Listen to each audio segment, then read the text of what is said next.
台湾话艺术水阁好，国称解说两句啊，含你做参考。解说解文说字，好朋友咱今日来研究讲迄个台语吼，真侪拢讲倒头讲的，倒头讲你着爱会晓正确听哦。啥物话？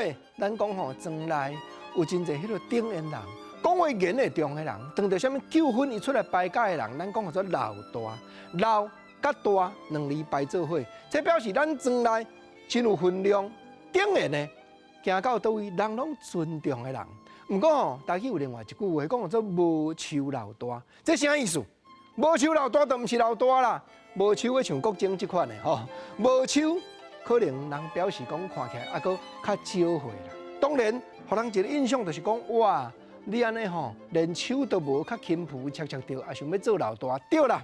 这句话就是咧解说讲，你讲话都无到迄个分量，要出来排解代志，三两人也要甲人讲4斤话，安尼叫做无羞老大。所以这个话吼，倒头讲，你着爱正确听哦。过来第二句，咱来讲，现代工商社会进展，真侪迄个家庭工厂，台湾人熬趁钱，期待菜咯，做电多钣金，电甲金死死。过去因为社会进展有一句话，无毋对。啊，毋过即马咧讲电甲金死死应用，拢讲吼，咱上班有当着啊，若模糊一下吼，偷拍一个啊电脑咧，也是讲吼网络找一寡资料，甲公司无关系，结果组长眼着，不但甲你处分，甲你念，阁甲你记告。即马吼，伫咧啉茶迄间啦，同事为我来就讲啊，讲哦，组长甲你跌甲金死死，嘛有人讲甲你电甲金死死，无毋对。即句话吼，毋则国正咧讲倒头讲诶，咱毋通吼听毋对去哦。这无得较讲是好话，颠倒吼是口说，颠倒是半讲笑诶话，讲你互电甲金死死，也是跌甲金死死哦。啊，过来讲第三句，互跌诶时阵想袂开啦，有迄款人吼。